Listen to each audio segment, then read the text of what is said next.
Bom dia, meus amados irmãos e irmãs em Jesus Cristo. Nós estamos aqui na nossa subsede da Assembleia de Deus, Ministério de Madureira, na cidade de Socorro, a rua Mazzolini, número 130, no centro. Louvamos a Deus porque estamos agora, nesse exato momento, iniciando a nossa escola bíblica dominical, transmitida ao vivo, uma transmissão ao vivo pela página da nossa igreja, que é ADM Socorro SP. Que Deus abençoe a todos neste domingo abençoado, primeiro dia da semana, aonde nós já iniciamos também nas primeiras horas desta manhã na casa de oração, como é já assim um propósito do coração de muitos irmãos que assim o fazem.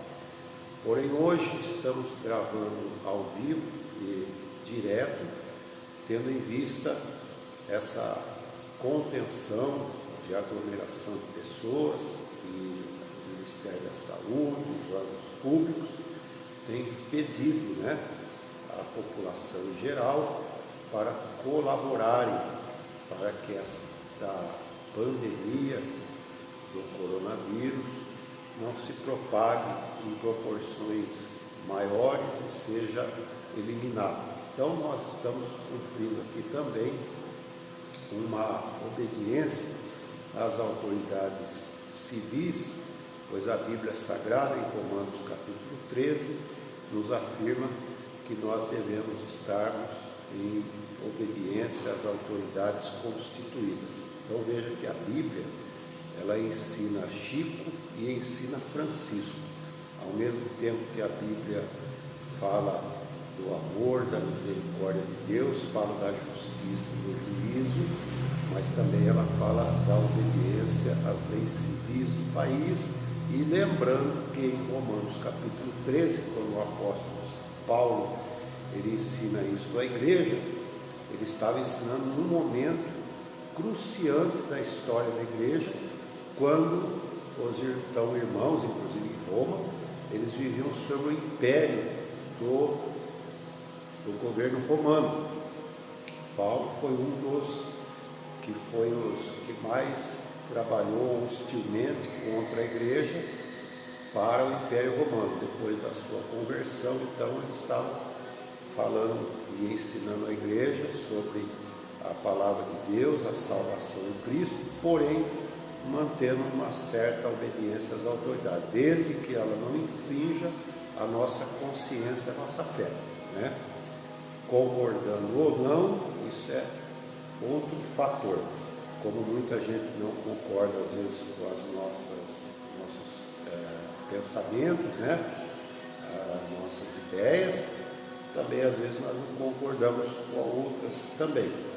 Mas isso não significa que o respeito, isso não significa que a obediência não deva ser observada. Então, nessa manhã, nós queremos, até eu pediria aos irmãos que já estão online aí, conforme nós anunciamos ontem, propagasse aí, fizesse o convite aí para os demais irmãos que possam estar na sua casa agora, junto com a sua família, acompanhando a nossa lição bíblica da escola dominical. Antes, vamos fazer uma oração. Querido Deus e eterno Pai que está no céu, em nome de Jesus, estamos aqui nesta casa de oração, pois a nossa missão, nosso papel, a proposta de Deus para a nossa vida é que fôssemos fazer a obra do Senhor independente da circunstância.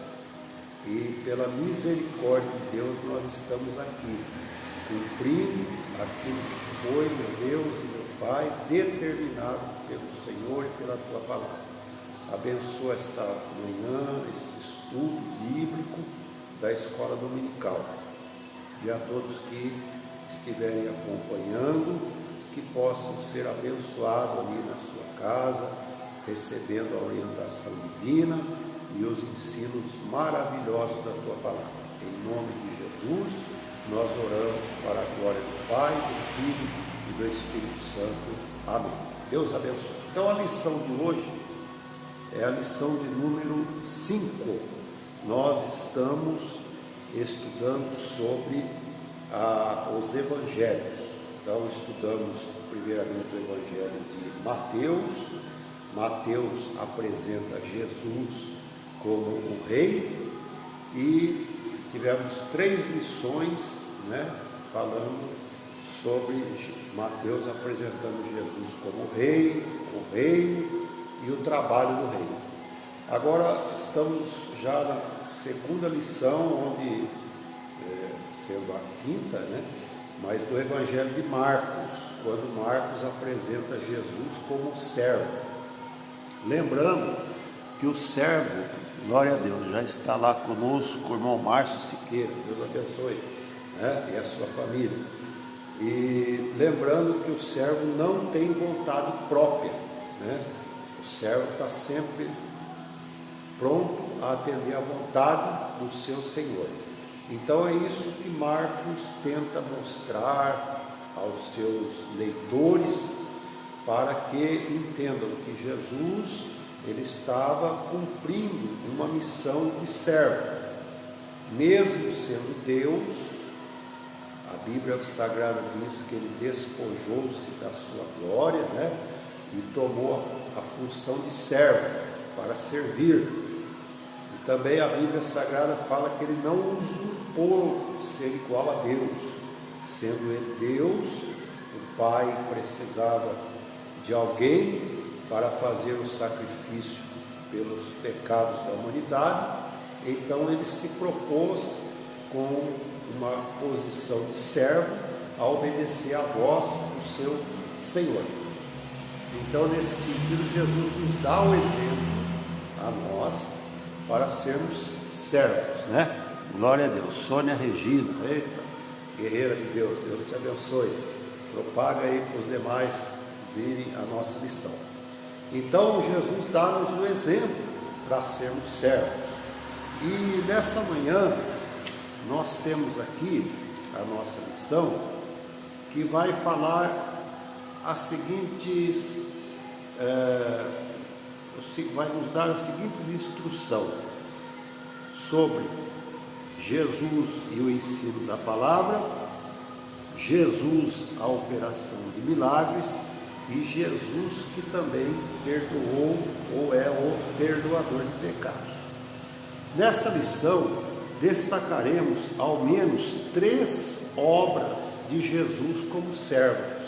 Então é o que eu acabei de dizer, que essa lição vai tratar: o ensino da palavra, a operação de milagre e perdão do pecado. Então são 3 obras de Jesus como servo, sendo elas o ensino da palavra, a operação dos milagres e o perdão de pecados de todos os que nele criam e reconheciam como Filho de Deus. Então, a questão da salvação, do perdão, é preciso crer. Jesus mesmo disse: quem crer e for batizado será salvo, porém, quem não crer será condenado. Então, o propósito da mensagem de Jesus é que as pessoas acreditem, que as pessoas creiam que Ele é o único e suficiente Salvador. Então, temos aqui no nosso primeiro subdivisão do ponto 1, o servo ensinava com autoridade. Glória a Deus. Autoridade não significa dizer ser arbitrário. O que é arbitrário? É a pessoa querer extrapolar os limites das barreiras dos direitos, Nós sempre compreendemos que quando termina-se o nosso direito, começa o direito de outrem. Então, nesse sentido, Jesus pregava com autoridade, uma palavra de poder, uma palavra que trazia os homens, as pessoas, a conscientização da verdade do Evangelho, da verdade da palavra de Deus, mas, no entanto, ele respeitava, ou seja, aqueles que não queriam ouvir, aqueles que não queriam acreditar, Jesus apenas fazia o seu papel, o seu trabalho, como servo. Ele pregava com autoridade, ou seja, falava veementemente a palavra de Deus como ela é, porém respeitando o direito da livre escolha, ou do livre arbítrio das pessoas. Então vemos aqui, frequentemente eram concedidas ao carpinteiro, veja que coisa bonita, de Nazaré, oportunidade para ensinar nas sinagogas aos sábados, de maneira que a pregação de Jesus, ele pregou, a sua pregação foi uma pregação aguda.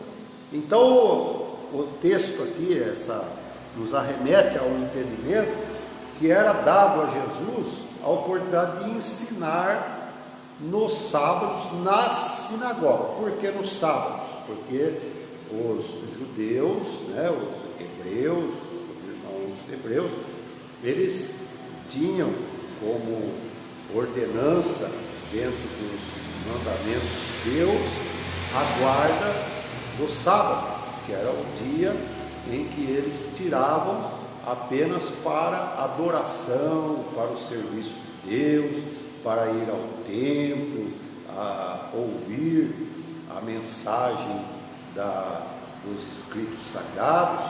Então era um dia determinado por Deus para que eles tirassem um dia exclusivo para o Senhor nosso Deus.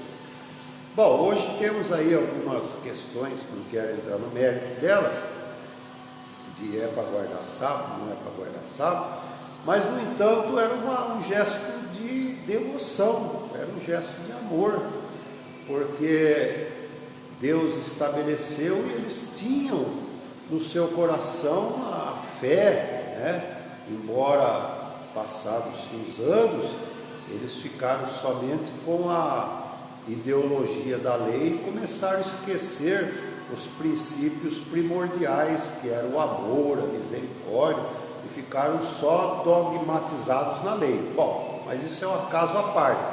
Isso também nos arremete a uma reflexão, inclusive agora, nesse momento que nós estamos passando aqui na sociedade como um todo, Nós antes não tínhamos tempo para isso, não tenho tempo para ir no culto, não tenho tempo para ir na campanha de oração, não tenho tempo para ir no jejum, não tenho tempo para ir visitar o irmão lá que está enfermo.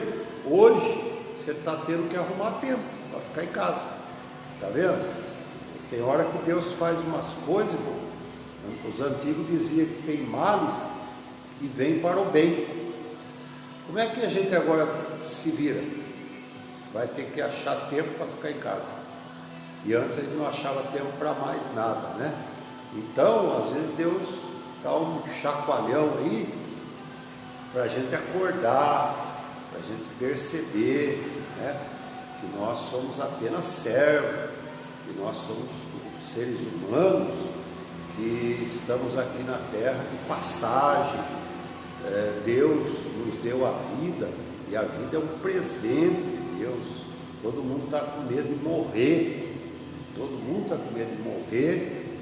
vitimado por esta pandemia, todo mundo está afoito, mas quando tudo está bem, nós não aproveitamos, e lembrar que a vida é um presente de Deus, e tirar um tempo para devotar a Deus por esse presente que Ele nos deu, devotar um dia, um momento, de adoração, de ir à casa de oração. Muita gente hoje tem um conceito errado, mas errado. Eu fico às vezes pensando, meu Deus, tenha misericórdia. Agora ontem estava vendo um vídeo lá, né, onde a irmã Ana Paula Valadão com o Silas estava tendo aí um desentendimento nessa questão, mas isso é coisa deles, porque não, e a igreja somos nós. Sim, a igreja somos nós mesmo, graças a Deus, aqui o templo do Espírito Santo. Mas Jesus estava na sinagoga fazendo o que então? Pensa, os irmãos, lá em Atos capítulo 2, a partir do versículo 46, diz que todos os dias, não era uma vez por semana, uma vez por mês, todos os dias eles estavam no templo orando. Isso, negócio de adorar a Deus em comunidade, isso é muito antigo, já desde o Éden. Eu sempre ensino aqui na igreja, que a palavra de Deus diz lá em Gênesis, que o Senhor, na viração do dia, ele ia lá visitar Adão, conversar com Adão. Era uma forma de culto, um diálogo entre Deus e o homem. Deus sempre teve prazer nessa comunhão com o homem. Depois o povo de Deus saiu do Egito, Deus estabeleceu o tabernáculo. Para quê? Para eles reunir no tabernáculo, ouvir as diretrizes de Deus através do servo Moisés. Quando chegaram à terra prometida, então logo foi construído o templo. Para quê? O povo reunir. E assim sucessivamente. Jesus aqui estava na sinagoga e ele ensinava com autoridade. Vamos ver lá Marcos capítulo 1, versículo 21 e 22, olha, Marcos capítulo 1, versículos 21 e 22, entraram em Cafarnaum, e logo no sábado, indo ele à sinagoga, que era o templo, era o lugar de reunião da comunidade judaica ou hebraica, ali ensinava. Então Jesus teve a oportunidade de ir lá ensinar também. Então veja que isso é sério. Essa história que a igreja é eu, a igreja é você mesmo, é eu, é você, mas o congregar, essa igreja congregar em comunidade faz parte também da vida cristã. Jesus, como servo, deu exemplo. Está aqui, ó. Ele podia não ir. Eu sou Jesus, eu sou o Salvador, eu sou o Filho de Deus, logo eu também sou Deus. Mas, no entanto, ele foi também na sinagoga. Versículo 22. E maravilhavam-se da sua doutrina, porque os ensinava como tendo autoridade, e não como os escribas. Olha a diferença. Jesus aqui, não estou aqui fazendo apologia contra, pelo amor de Deus, pelo contrário, todos os irmãos e irmãs conhecem-me há muitos anos. Eu sou apaixonado por estudar a Bíblia, eu até falo para os nossos irmãos fazerem o curso teológico, que é de fundamental importância. Mas a Bíblia diz: crescei na graça e no conhecimento. Ambos têm que estar juntos. Se um for e o outro fica desbalançado, desproporcional. E Jesus aqui não foi qualificado como um teólogo, um escriba. Pelo contrário, a palavra de Deus diz que ele ensinava com autoridade. E acho que é no versículo 27 que as pessoas diziam assim: não é ele o carpinteiro? Depois nós vamos ver esse versículo aqui que o estudo nosso dessa manhã vai falar. Não é esse o carpinteiro de Nazaré? Quer dizer, não foi qualificado como um teólogo, mas a sua palavra tinha autoridade, porque ela tinha inspiração, ela tinha a revelação de Deus. Então é fácil chegar assembleia, uma reunião, e lermos lá uma história bíblica e falar aquela história. Temos tantas histórias bonitas, né? Temos tantas histórias lindas na Bíblia, e muitas delas até no Velho Testamento, quando fala do pastor, o Senhor é meu pastor e nada me falta, é bonito, mas melhor é conhecer o pastor do salmo, e não só o salmo do pastor. E é o que Jesus conhecia. Ele conhecia o Deus das Escrituras, e não só as Escrituras. Então nós devemos nos aprimorar em conhecer sim a teologia da Bíblia, mas sobretudo conhecer o Deus dessa teologia.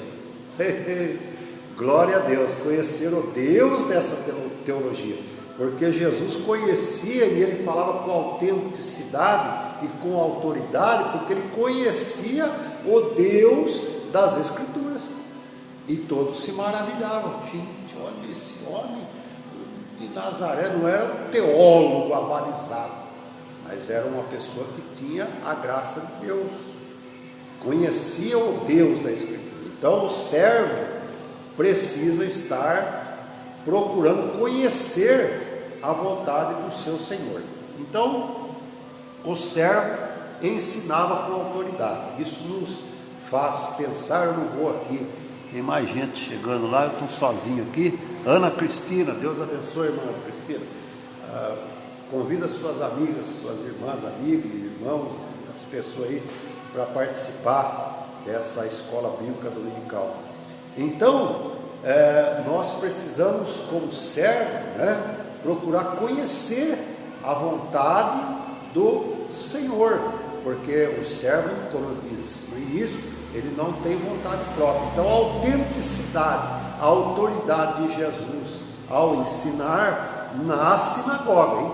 Lá onde a lei era lida pelos escribas, pelos mestres das Escrituras, e o povo falou: gente, que diferença, que uma coisa é ler e outra coisa é, a partir da leitura, Deus nos inspirar para uma mensagem que venha entrar. Por isso que diz aqui o escritor aqui falando que a mensagem de Jesus pregou, ela era aguda. O que é uma coisa aguda? Uma coisa que tem a penetração, facilidade de penetração. Ela tem algumas pontas, né? Então ela é aguda. Ela foi e penetrou no coração das pessoas de tal forma que as pessoas maravilharam. Poxa, cara, eu nunca ouvi uma palavra tão poderosa como essa. Estou aqui tantos anos, os escribas não falam desse jeito não. Então o importante é conhecer o Deus das Escrituras. Vamos lá, que hoje nós vamos fazer resumidamente, até por causa do tempo, né, da nossa transmissão ao vivo. Então a outra condição, né, do servo, ele, 1 e 2, o servo ensinava com sabedoria. Olha, vamos fazer um parênteses aqui. Conhecimento e sabedoria se diferem. A pessoa pode conhecer várias áreas seculares. Vamos deixar para a segunda instância aqui a questão que nós estamos falando da palavra de Bíblia, né? Ele pode conhecer ciências humanas, ciências exatas, enfim, conhecer várias coisas, mas se ele não tiver sabedoria para gerir o seu conhecimento, ele acaba não chegando a lugar nenhum. Tem tanta gente que a gente conhece, inteligente, tem uma capacidade, você dá uma tarefa para ele fazer, ele faz assim com tanta capacidade, aí o senhor fala: nossa, essa pessoa podia estar rico, né? Podia ganhar muito dinheiro, podia ser assim um profissional, podia ser um empresário, mas no entanto lhe falta sabedoria para gerir aquele conhecimento. Então o conhecimento da Bíblia, da palavra de Deus, agora eu volto na questão da teologia, né? o conhecimento teológico sem a sabedoria, logo ele também não tem eficácia. Não tem eficácia. Por quê? Porque a pessoa não vai saber gerir o conhecimento que ele tem, gerenciar o conhecimento que ele tem. Agora, cá entre nós estamos falando de Bíblia, estamos falando de palavra de Deus. Palavra de Deus para você gerenciar o conhecimento dela na sua vida. Isso não é ensinado em nenhuma cadeira de uma universidade, isso não é ensinado nos bancos de um seminário, não. A sabedoria vem de Deus para gerenciar o conhecimento que nós adquirimos estudando a Bíblia. Então o conhecimento, a sabedoria vem de Deus. Tanto é que o apóstolo Paulo vai falar lá, se não me engano, em Tiago, que ele diz assim: quem não tem sabedoria, peça a Deus, que a todos o dá liberalmente e não lança em rosto. Quer dizer, Deus conhece a nossa limitação. Às vezes a gente no campo das relações humanas, às vezes você vai pedir alguma coisa para alguém, ele até te dá ou faz, mas um dia ele acaba lançando em rosto, fala: tá vendo? Aquela vez ele precisou de mim, ela precisou de mim, aquela vez eu dei isso, fiz aquilo, hoje estou aí, né? Mas Deus, a Bíblia diz que ele não lança em rosto, porque ele conhece a nossa limitação, que para gerenciar o conhecimento da palavra, nós não temos capacidade humana para fazer esse gerenciamento como deve ser gerenciado. Então a sabedoria, nesse sentido, ela vem de Deus. E quando o homem e a mulher reconhecem que ele é nada e que ele depende de Deus, Jesus, lá em Mateus capítulo 5, ele fala assim: bem-aventurados os pobres, porque eles serão, deixa eu olhar lá, bem-aventurados os pobres de espírito, ele vai falar, né? Os pobres de espírito. Vamos lá, Mateus 5, ele falando sobre as bem-aventuranças, olha. Bem-aventurados os pobres, vamos achar aqui qual é o versículo. Alguém já achou ali e está falando: pastor, é o versículo 3, agora obrigado. Obrigado, já achei aqui. Bem-aventurados os pobres de espírito, porque deles é o reino de Deus. Então veja bem, pobre de espírito quer dizer dependente de Deus. Então quando o homem reconhece a sua dependência de Deus em todas as áreas, está vendo? Aí Deus o abençoa, seja na área secular ou espiritual, porque ele reconhece que ele depende de Deus para ter sabedoria para gerenciar os seus negócios. Vou fazer um parênteses aqui. Agora não é o culto da família, né? Mas como nós estamos pela internet e pode ter bastante gente vendo, ouvindo, assistindo a nossa escola bíblica dominical, é de fundamental importância. Talvez você esteja numa quebradeira, meu amigo, na sua empresa, nos seus planejamento financeiro familiar, você esteja numa quebradeira nos seus negócios pessoais. Eu quero dar um conselho de Deus para você nessa manhã, nessa escola bíblica dominical. Procura se aproximar de Deus, procura se humilhar diante de Deus, veja aonde você cometeu o seu equívoco, onde você errou, e vai aos pés de Jesus pedir misericórdia, perdão, primeiramente arrepender-se de todos os seus erros, da sua soberba. Quem sabe você achava que era autossuficiente, capaz de gerenciar tudo, sem ter a orientação de ninguém e nem mesmo precisar da Bíblia, a palavra de Deus, a casa de oração, como um ponto de encontro para receber a orientação de Deus. Então, na sua soberba, você achou que era autossuficiente, agora está quebrado, está passando aí situações calamitosas, vergonhosas, humilhação. Eu recomendo você, nessa manhã, buscar em Deus, pedir a Deus perdão, reconhecer que você e eu, nós, diante desse texto sagrado de Mateus capítulo 5, versículo 13, bem-aventurados pobres de espírito, ou seja, reconhecer que não somos nada sem Deus e pedir a misericórdia de Deus, o seu perdão, e que Ele passe a gerenciar a tua vida, a minha vida, a nossa vida. Eu profetizo, a tua vida vai mudar, você vai voltar a ter sucesso, você vai voltar a ter progresso, quem sabe ainda muito mais do que você já teve.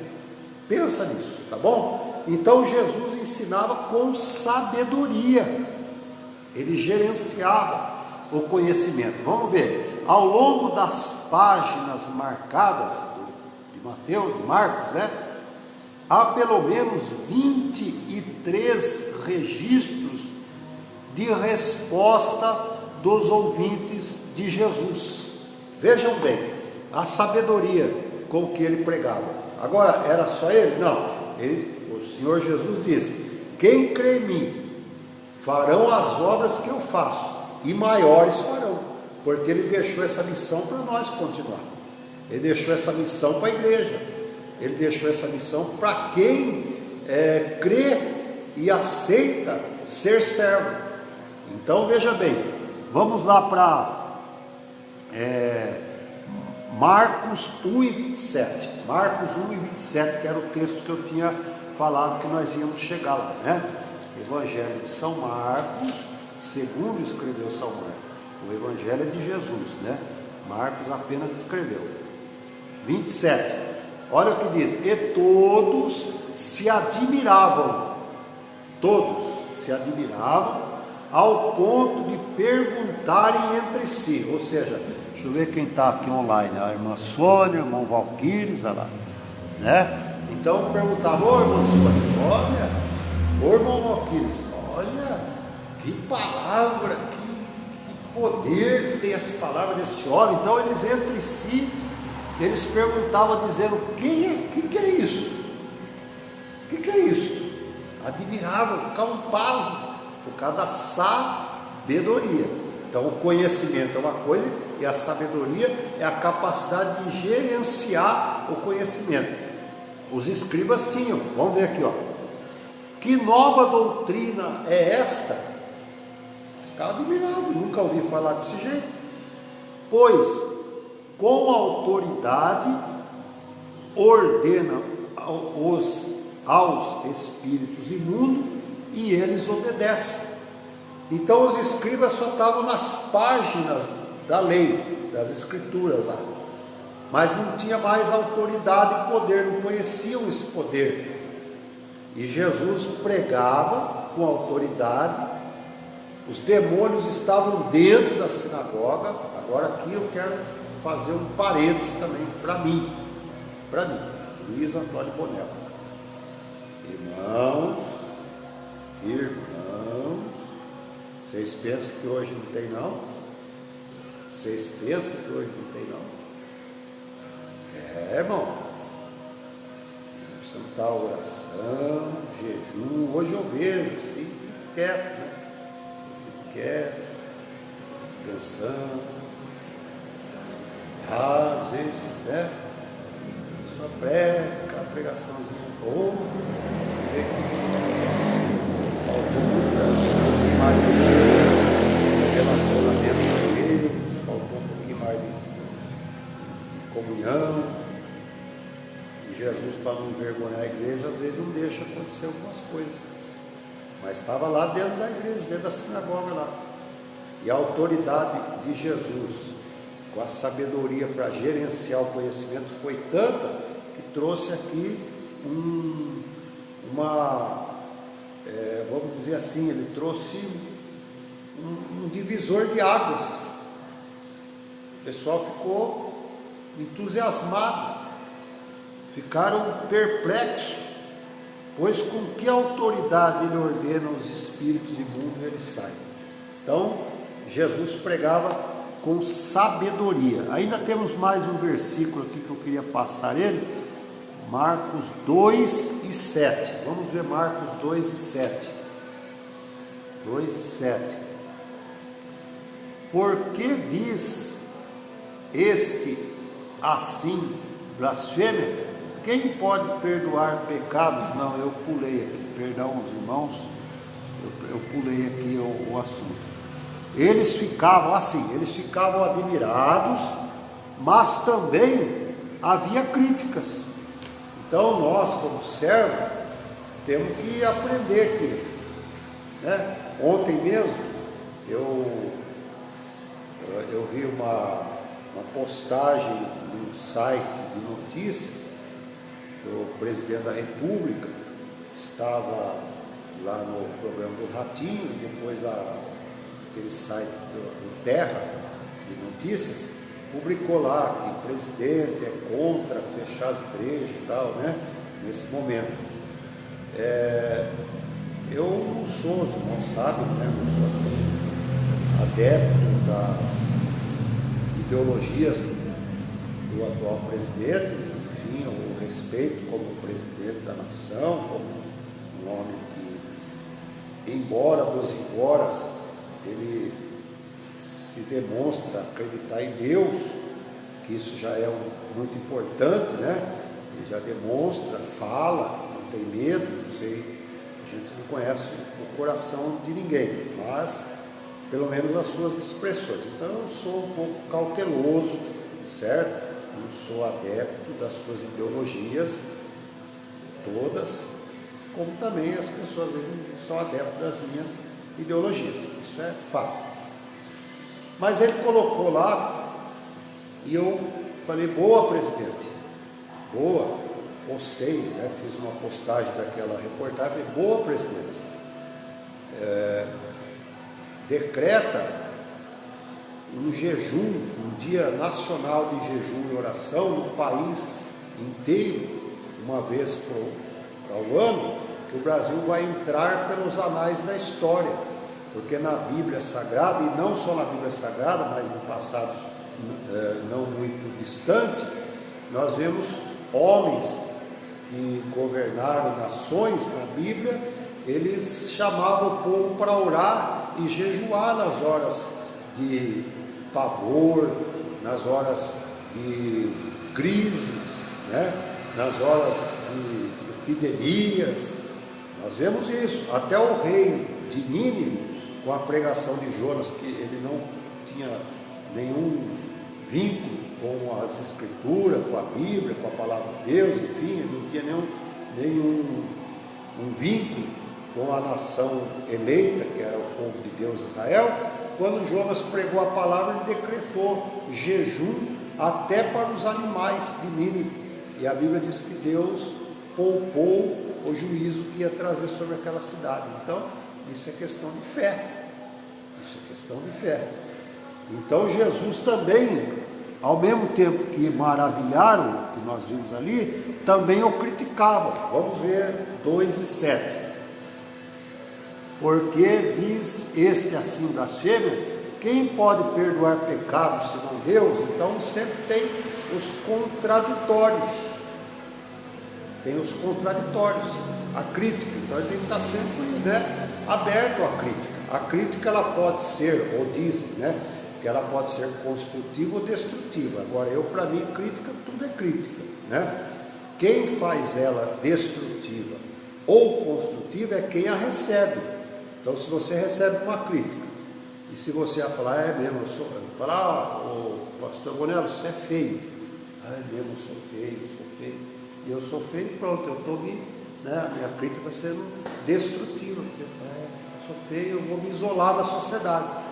Mas se eu falar, não, eu não sou feio não, eu sou bonito, e eu for lá e procurar me arrumar até mais, melhorar no cabelo, no bigode, tal, e botar um ocrão chique, né? Aquele de grife, e tal.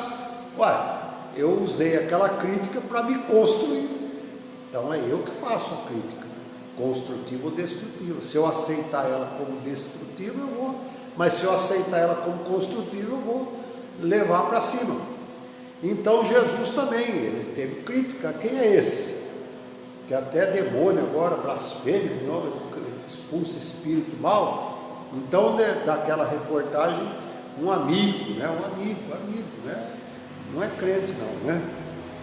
Mas amigo, muito amigo, lá de Americana, postou lá, palavra irresponsável do presidente. Aí o outro que é médico, também lá de Mineira, você gostaria de ir no hospital e sair de lá infectado, e ir para sua família, infectar a sua família? É crítica. Eu tenho que conviver com a crítica, mas a minha fé não é abalada por essa crítica, e nem Jesus se abalou por essa crítica, porque Jesus era servo, e o servo, Marcos aqui está apresentando Jesus como servo. O servo faz a vontade do seu Senhor. Então deixa a crítica de lado. Lá eu vou fazer o que está me determinado a fazer. Então a crítica faz parte, né?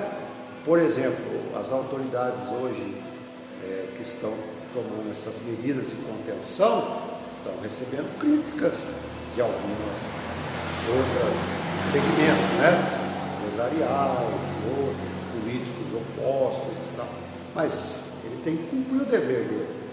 Porque se, por exemplo, o nosso prefeito, doutor André Eduardo, sofreu uma sanção administrativa, eu vou lá defender? Nós vamos lá defender?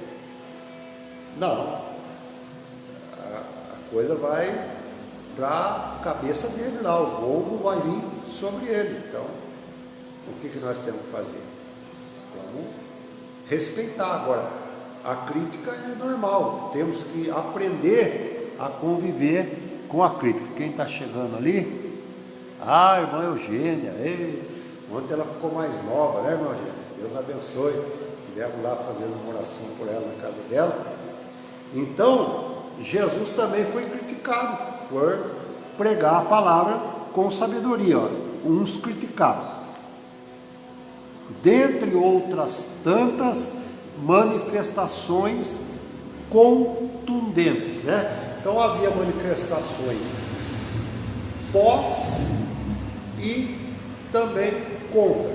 Então Jesus também foi alvo das mesmas coisas que nós, ao termos a nossa consciência de servo, temos que estar pronto também a aceitar esse desafio, que tem aqueles que vão a favor e os que vão contra.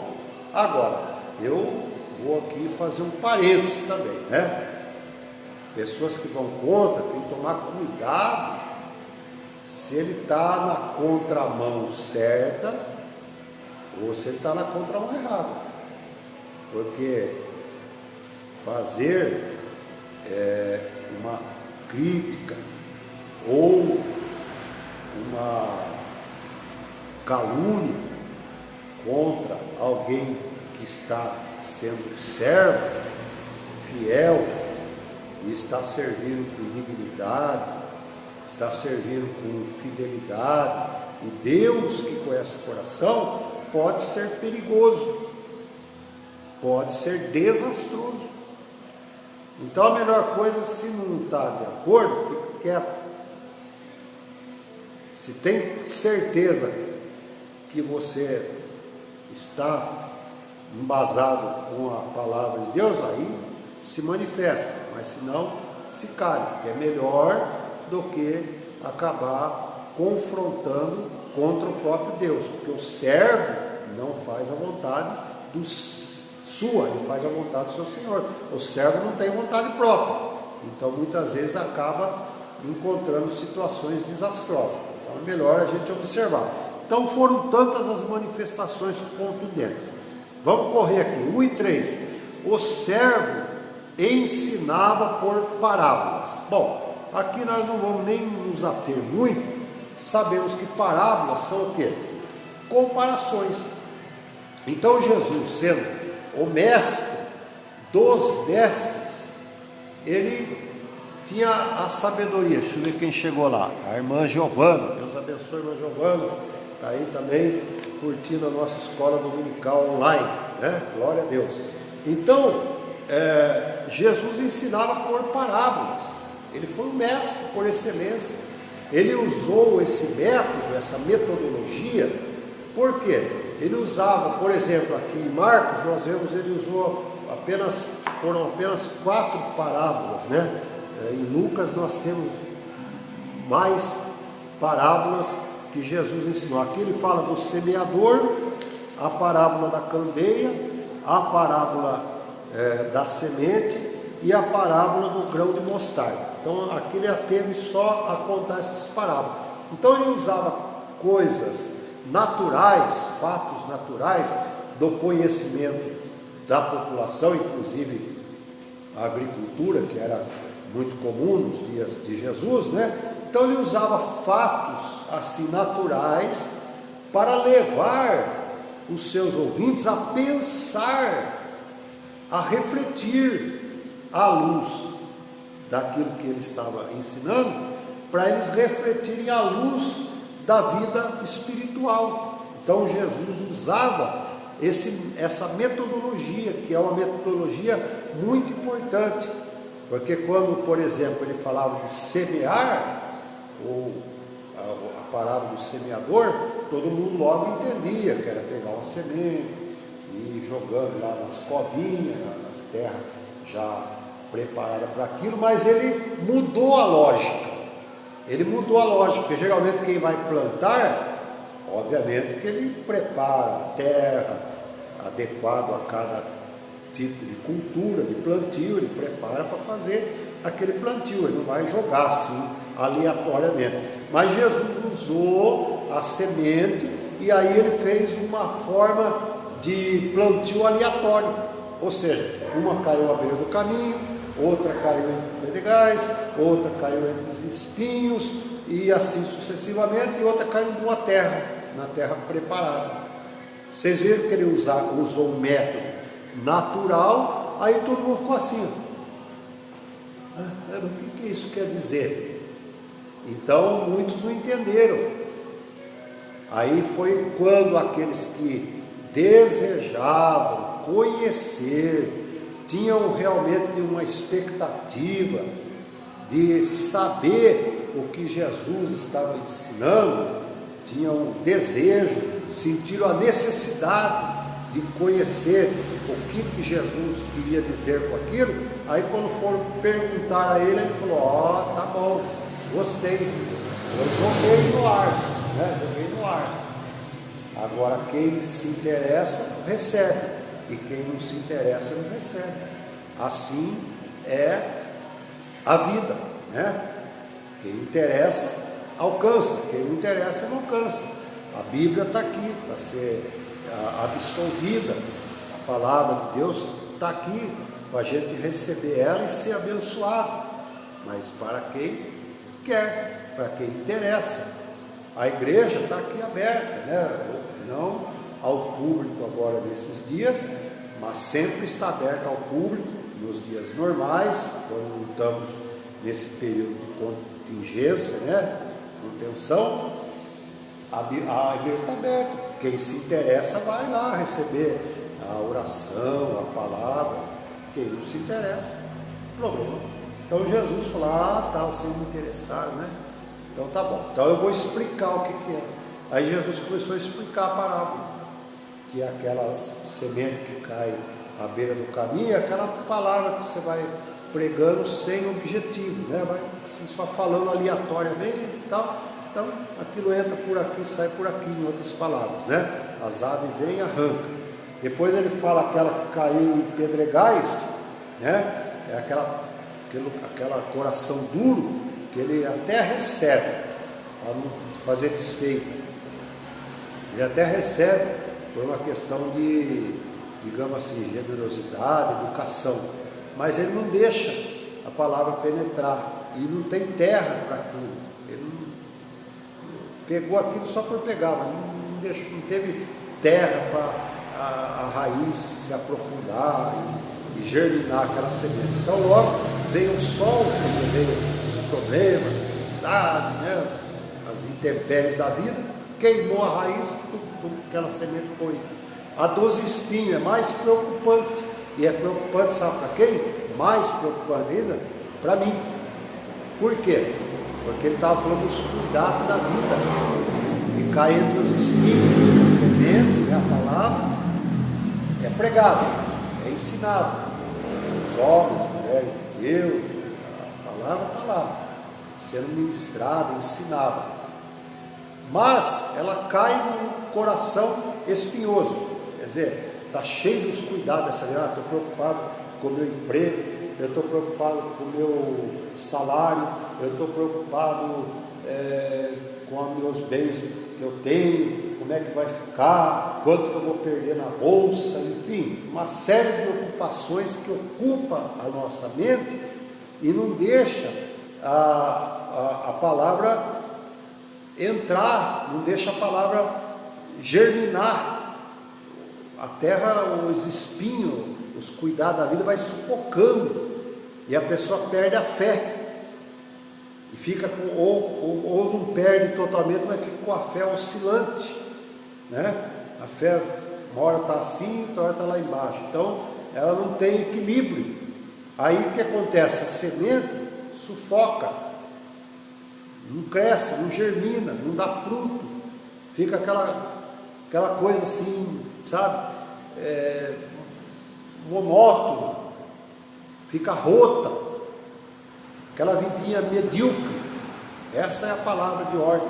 Aquela vidinha medíocre, nem cresce, nem diminui, porque os cuidados dessa vida sufocam a palavra. Então Jesus começou a ensinar.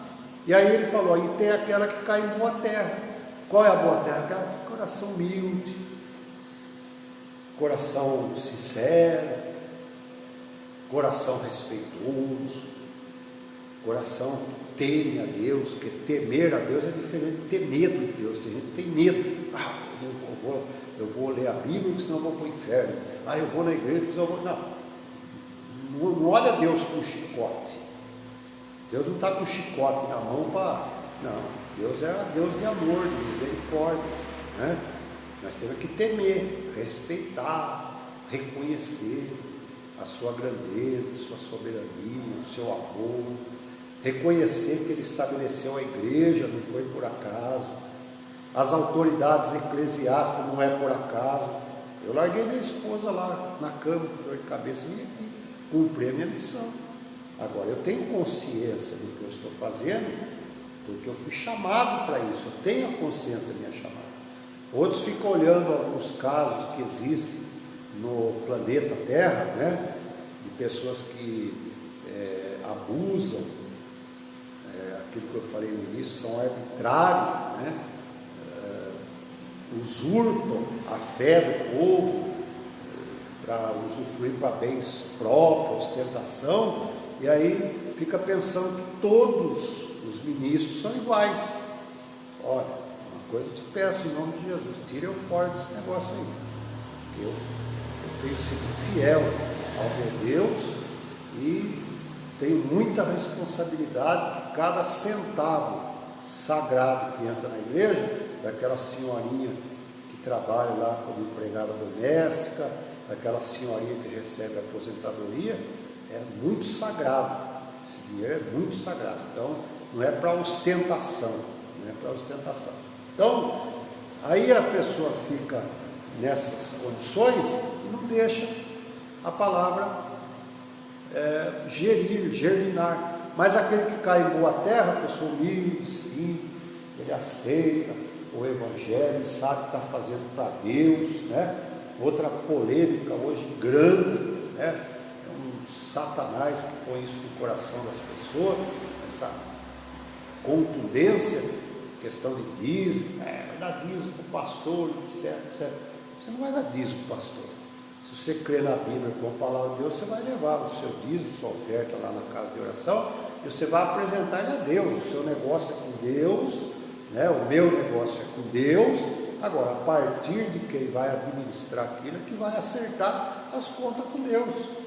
Então o coração, a semente que cai em boa terra, é um coração bom, um coração generoso, que não está olhando para essas coisas, ele está fazendo bem em prol do reino de Deus. Ele não está fazendo, olhando se vai para cá, se vai para lá, medindo. Tem gente que fica medindo, né? Ah, eu vou dar só isso aqui, né? Acho que é muito.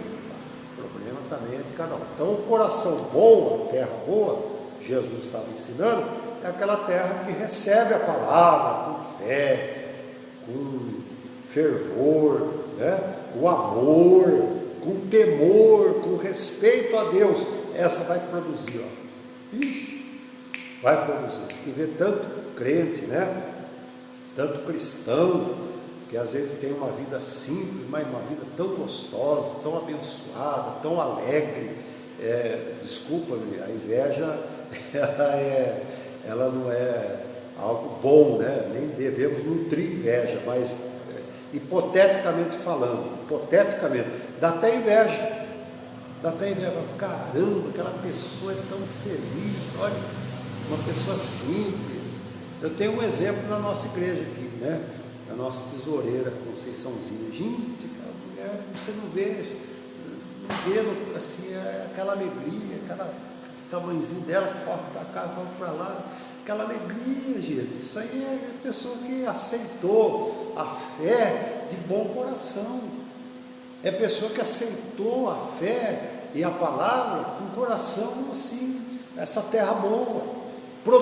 Ela irradia para a gente alegria, ela irradia para a gente fé.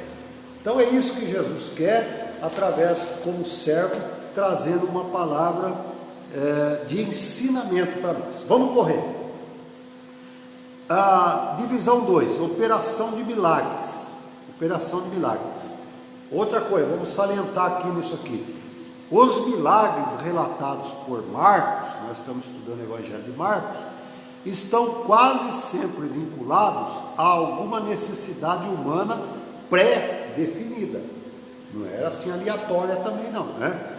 Pode ver que Jesus entrou lá no tanque de Betesda, e quantos paralíticos, doentes, e várias moléstias tinha lá. A Bíblia não descreve, mas tinha 5 alpendres, são 5 galpões. Eu acho que o governo da cidade fez aquele abrigo, porque as pessoas ficavam lá na chuva, no sol, esperando a água agitar. E Jesus chegou lá, no entanto, curou somente aquele paralítico, aquele homem que estava acamado há 38 anos. Então, pré-definido, não era aleatório. Diz um ditado que milagre demais o santo desconfia, né? E todos foram realizados para promover algum alívio emergencial. Então não é regra, não é curandeirismo, né? Jesus não era curandeiro. Então tem que ter esse cuidado, né? Em nenhum deles o servo pretendia exibir o seu poder. Quando Deus nos dá dons, é para o engrandecimento do nome dele, é para a edificação do reino dele. No entanto, às vezes as pessoas querem se apropriar daquilo ali e vão dar conta diante de Deus, porque Jesus disse que naquele dia muito vai chegar: Senhor, em teu nome curamos, em teu nome expulsamos demônio, e ele vai falar: apartai-vos de mim, que eu não vos conheço. Tem até uma palavra entre meio que eu não queria falar, né? Não quero falar, mas o irmão sabe que Jesus falou, pesado. Então, não é para exibicionismo, o dom é para nós honrarmos a Deus. Deus dá o dom de cura, Deus dá o poder de nós orarmos e as pessoas ser curadas, mas não é para o nosso exibicionismo, né? Bom, o servo expulsou demônios, então ele curou, expulsou demônio, nós já vimos isso. Aqui o texto sagrado vai falar daquele homem endemoniado de Gadara, né? O gadareno, um homem que ninguém podia conter ele, né? Dormia no sepulcro, era colocado cadeias ou algemas, como nós conhecemos hoje, mas ele arrebentava tudo e o demônio era possesso de uma tal forma que ninguém conseguia dominá-lo.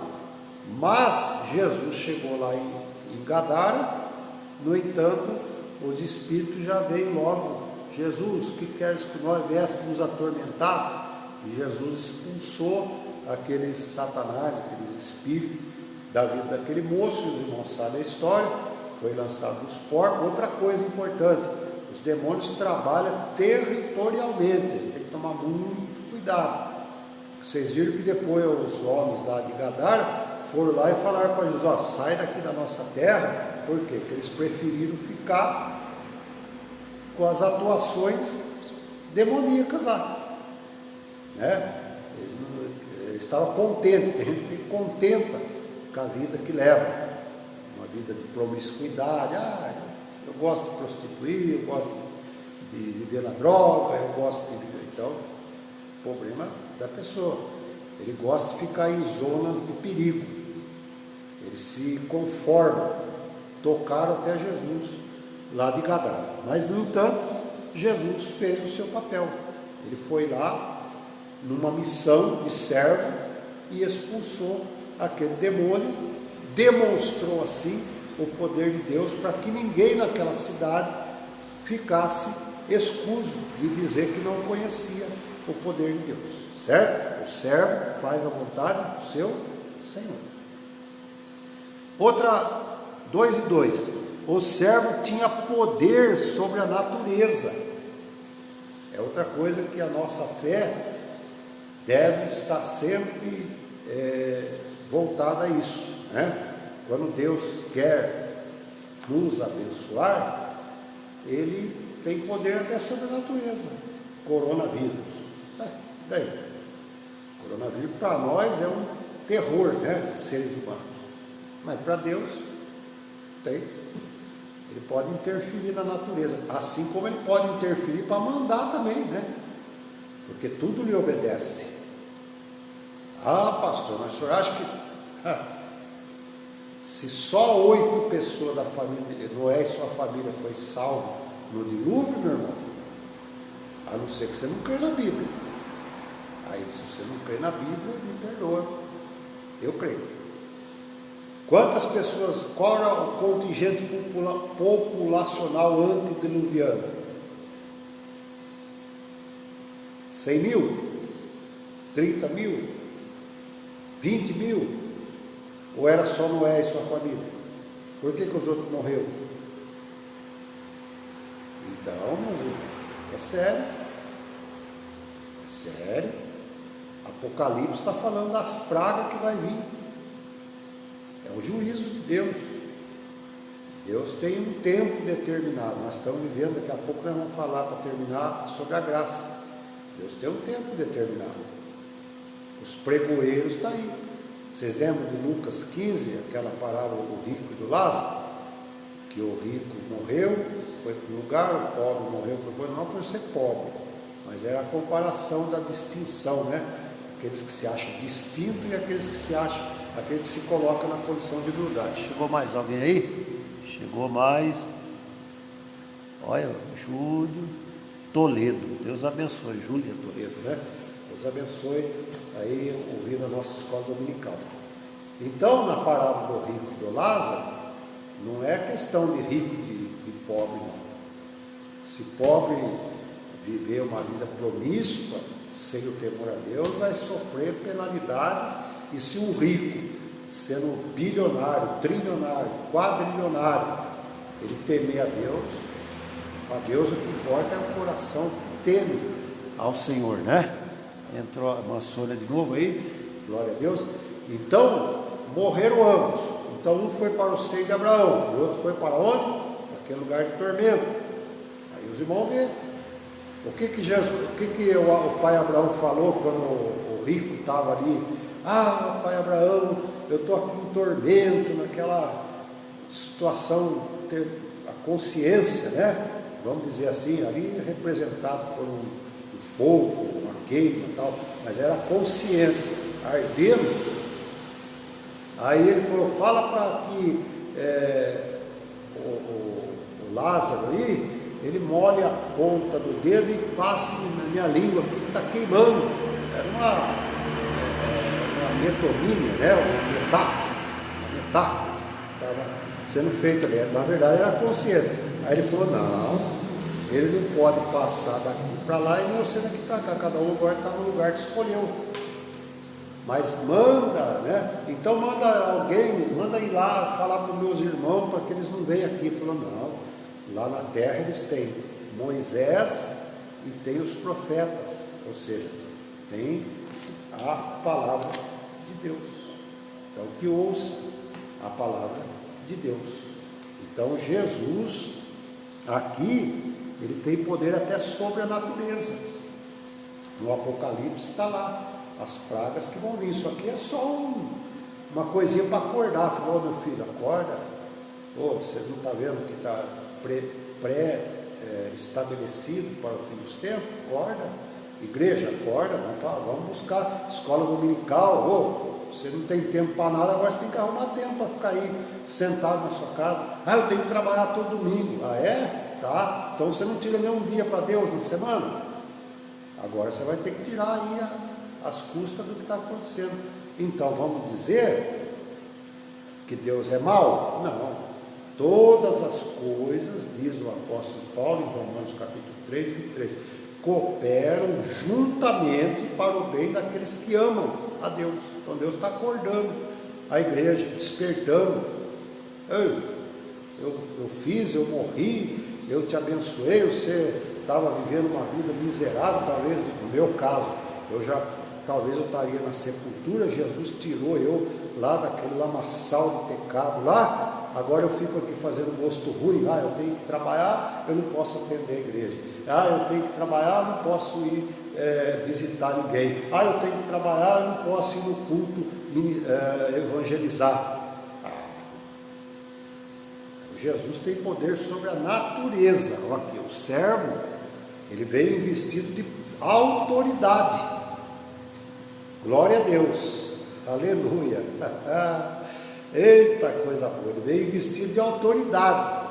Tanto é que o texto vai falar que Jesus estava no barco, teve uma tempestade, Jesus descansando na proa lá, sossegado, né? Confiando em Deus. Os discípulos apavorados foram lá chamar Jesus. Aí Jesus mandou o vento acalmar e o mar se aquietar. O vento se aquietar e o mar se acalmar. Poder sobre a natureza. Então o coronavírus, se Jesus quiser falar hoje, agora, né? Está todo mundo em quarentena. Jesus fala, vírus, vai, recua. Vai recuar. Tem a passagem de Davi, quando ele fez a contagem do povo, o censo. Depois veio o juízo de Deus sobre a nação. E o profeta Natan, ele falou para o rei que ele tinha 3 escolhas, né? Cair na mão da espada dos inimigos, 3 meses de fome, ou então na mão de Deus. Ele falou, não, então caia eu na mão de Deus, porque na mão de Deus há misericórdia. Aí veio a peste sobre a terra e estava matando todo mundo lá, que nem agora está acontecendo aí, principalmente na Itália, né? Que Deus ajude os nossos irmãos da Itália. Estava acontecendo dizimando a população. Imagina um reino tendo essa situação, né, assim, epidêmica na coisa. Estava também trazendo consequências drásticas para Davi. Foi quando Davi se humilhou, clamou ao Senhor, pediu a misericórdia do Senhor, o perdão do Senhor. Por isso que ele quis cair na mão de Deus. Se ele caísse na espada dos inimigos, o homem não tem misericórdia, ia matar mesmo. Se ele ficasse 3 meses na fome, ou seja, ia vir a fome sobre até 3 meses, ele não ia aguentar.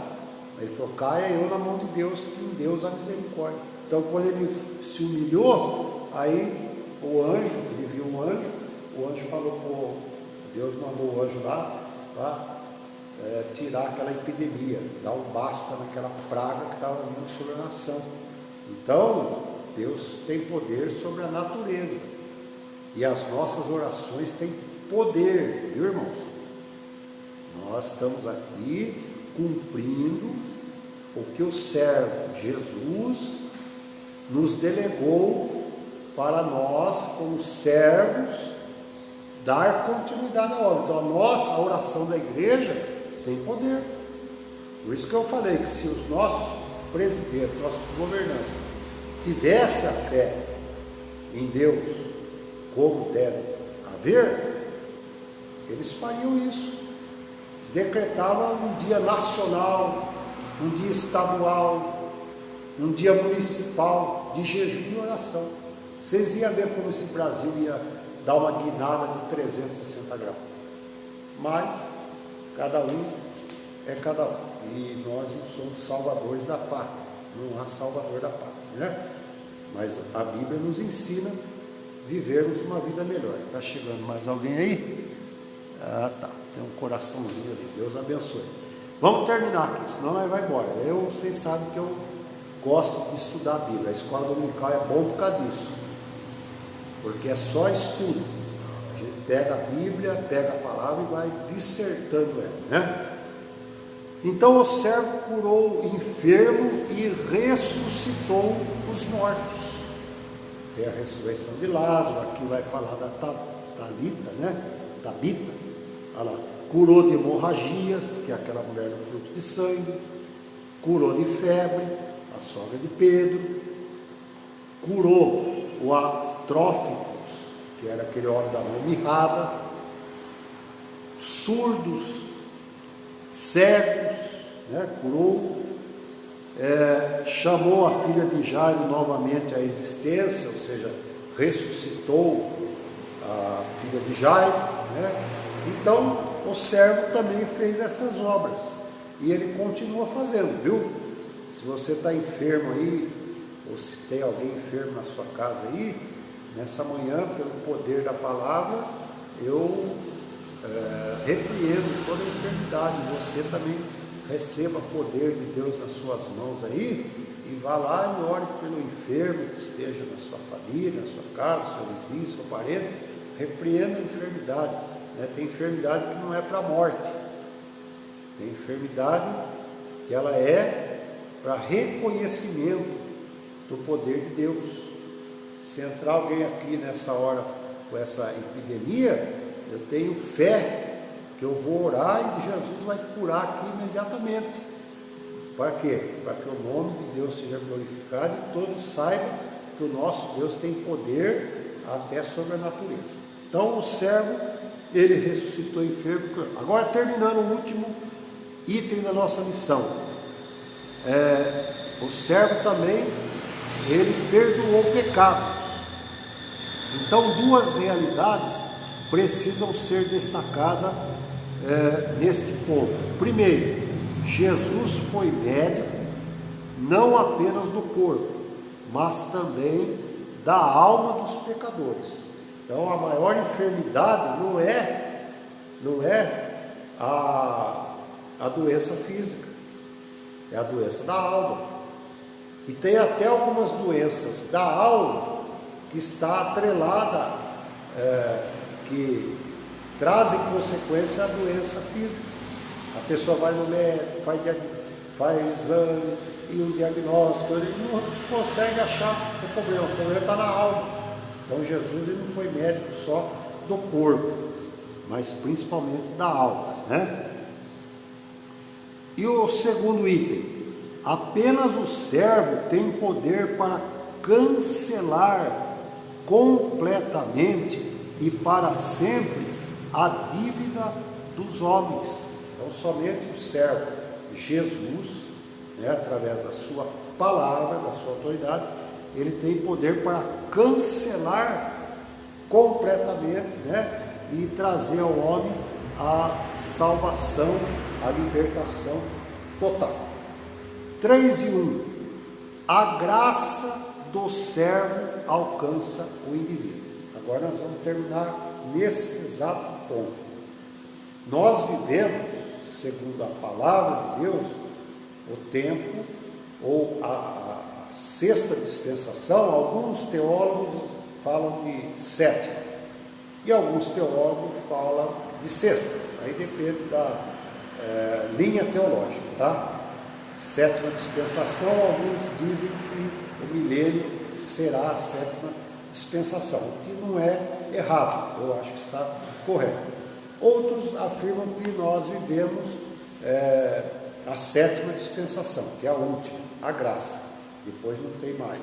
Bom, interpretações teológicas, mas nós vivemos a última oportunidade, vamos dizer assim, dentro da liberdade que nós temos de aceitar o Evangelho, obedecer ao Evangelho, porque nós vivemos o tempo da graça. E a graça quer dizer o quê? A gente usa a expressão, para resumir ela, favor imerecido, né? Que não merecíamos o dele. Mas na verdade é um conjunto de coisas, é o amor, a misericórdia, é a paixão de Deus, de Cristo por nós, é um conjunto de coisas que leva a definir por uma única palavra, favor imerecido.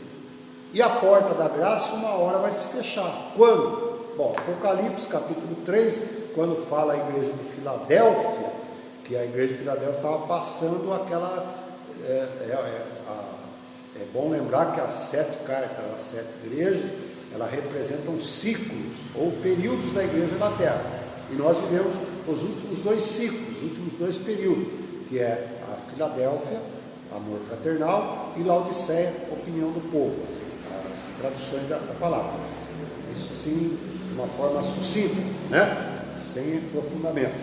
Então, a igreja de Filadélfia representa a igreja que está gemendo. Ah, meu Deus, Jesus, eu não conformo, né? Hoje pessoas estão assim, não querem saber de Cristo, as pessoas não dão valor, né, às coisas de Deus, as pessoas. Então a igreja Filadélfia, do amor fraternal, ela não conforma com essa situação que nós estamos vivendo, né? Quem sabe agora vão acordar um pouquinho mais, nossas escolas dominicais vão ser mais frequentadas, as famílias vão olhar e falar, nós tivemos que parar a semana inteira aí, tivemos prejuízo aqui no nosso negócio, vamos tomar uma posição, agora está tudo em ordem de novo, vamos trabalhar de segunda a sábado, e domingo nós vamos para a escola dominical, de noite nós vamos para o culto da família, vamos ver se agora acorda, né? Mas a igreja de Filadélfia não conforma, por isso que a igreja de Filadélfia está sempre gemendo, aí Deus chega através da carta do apóstolo João e manda a carta ao anjo da igreja, viu? Outra coisa é a cadeia hierárquica que Deus estabelece. Deus podia mandar lá para o diácono da igreja, Deus podia mandar para o cooperador, mandou para o anjo, o responsável da igreja, a carta. E aí vem a palavra, como guardaste a palavra da minha paciência, também eu te guardarei do dia do mal que há de vir sobre toda a terra, blá, blá, blá. Depois tem o versículo, eis que diante de ti eu pus uma porta aberta.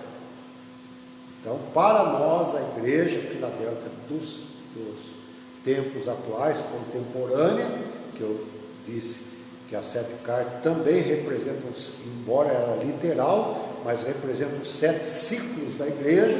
Então, para nós, essa porta aberta é o arrebatamento, é a hora que a porta da graça se fecha para a humanidade, né? E João vai falar lá em Apocalipse, ai dos moradores da terra, porque Satanás desceu com grande fúria sobre ela. Hoje ele está no espaço sideral, né? Está sendo contido por essa graça que está sobre a igreja, que é o Espírito Santo cuidando da igreja. Então ele está contendo aí, né, os demônios para não infestarem a terra, embora eles influenciem em muitos lugares, em muitas áreas, mas ainda está sendo contido pela oração da igreja Filadélfia, da igreja cristã que está na terra, o corpo de Cristo que está na terra, o templo do Espírito Santo. E a igreja Laodiceia é aquela igreja que, tudo bem, estou pobre, ela está ostentando, esbanjando o seu tempo, jogando fora, achando que ela é autossuficiente. Então, vamos trazer pelo autossuficiente.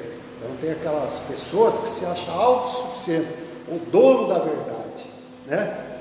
Não quer ouvir ninguém, não quer ouvir os pastores, não quer ouvir as irmãs, serva de Deus, que fala que Jesus vai buscar a igreja, para se preparar, e se acha autossuficiente.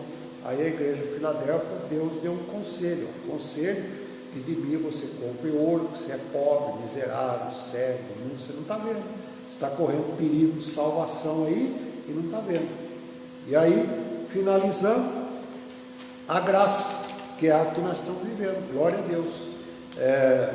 A graça do servo alcança o indivíduo. Então, se você der, né, se alguém que está ouvindo ainda não se interessou por essa graça, está em tempo, né? Ele alcança você. É só você reconhecer que só Jesus é o caminho, a verdade e a vida, né? Então o servo curou o paralítico que desceu pelo telhado de uma casa. Entretanto, antes de restaurar a sua saúde, ele restaurou-lhe o coração, dizendo: filho, perdoados estão os seus pecados. Aquele homem estava acamado, e a consequência aqui, pelo que nós podemos fazer uma analogia, o problema não estava na enfermidade, estava no pecado. Tanto é que os homens tiveram que entrar pelo telhado para colocá-lo lá onde Jesus estava. E aí o que aconteceu? Jesus primeiramente falou: perdoado estão os teus pecados. Aí a hora que Jesus perdoou os pecados dele, ele também saiu daquela cama em que ele estava acamado, certo? Porque a graça alcança o indivíduo, a pessoa que precisa e quer a misericórdia de Deus. E terminando, 3 e 2, a graça do servo alcança a todos.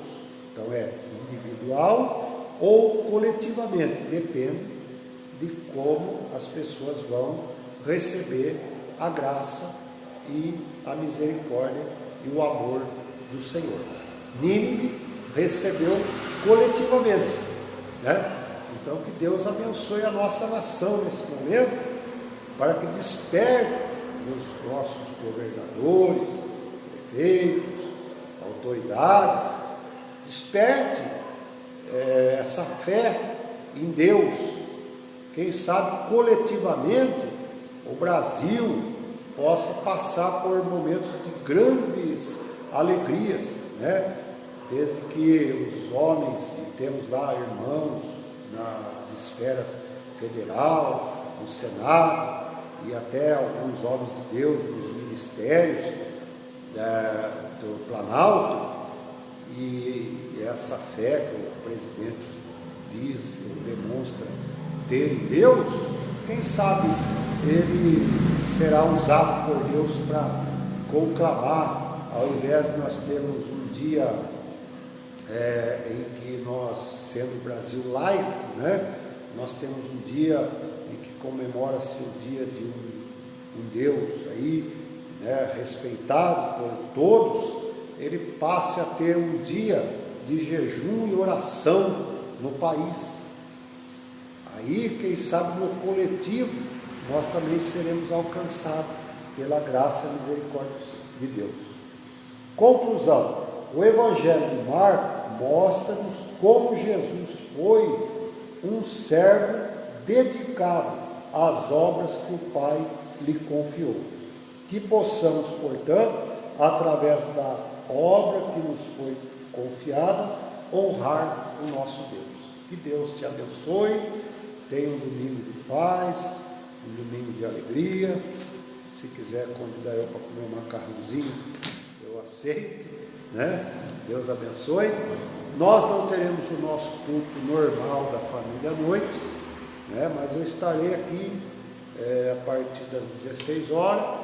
Algum irmão que quiser vir receber uma oração e receber uma palavra, e à noite eu estarei fazendo também, eu ver se o pastor Fábio tinha hoje uma mensagem para a igreja sobre o perigo, né, como a gente precaver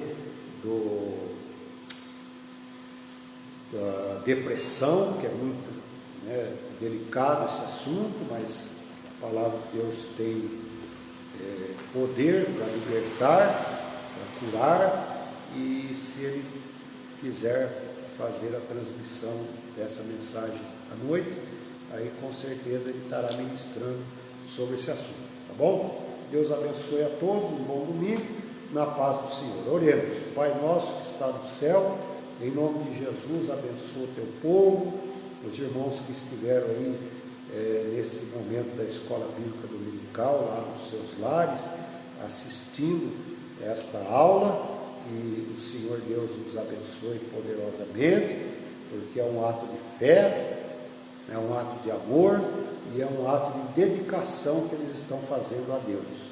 Aos demais irmãos e irmãs, que o Senhor também abençoe a nossa nação, o nosso presidente da República, o nosso governador do estado, também ao nosso prefeito, doutor André Eduardo Bozola, e o seu secretário da Saúde, que é o irmão e ancião Ricardo Lopes.